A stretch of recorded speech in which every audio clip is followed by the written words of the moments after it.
সারদা কাণ্ডে বিপাকে ইস্টবেঙ্গল। সোমবারই ক্লাবের অ্যাকাউন্ট ফ্রিজ করে দেয় এনফোর্সমেন্ট ডিরেক্টরেট।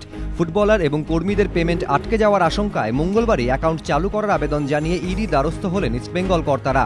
লাল হলুদ ক্লাব কর্তৃপক্ষের দাবি, অ্যাকাউন্ট ফ্রিজ করলে আটকে যাবে ফুটবলারদের পারিশ্রমিক, বিপাকে পড়বেন বিদেশি ফুটবলাররাও। ইস্টবেঙ্গলের আরও যুক্তি, ফুটবলারদের পারিশ্রমিক হিসেবে ক্লাব যে অর্থ দেয় তার ৭৫% আসে ক্লাবের অন্যতম স্পন্সর ইউবি গ্রুপের কাছ থেকে। তাই সেই টাকা যাতে লেনদেন করতে দেওয়া হয় সেজন্য ইডির কাছে আবেদন জানিয়েছে তারা।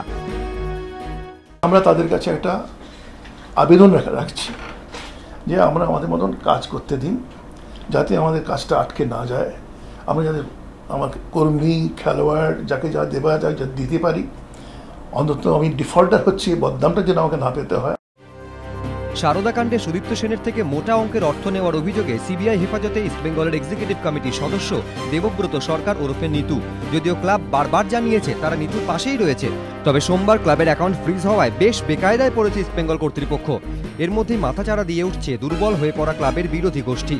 অবিলম্বে দেবব্রত সরকারকে আজীবন নির্বাসনে পাঠানোর দাবি তুলেছে তারা। ক্লাব কমিটি ভেঙে দেওয়ারও দাবি উঠেছে।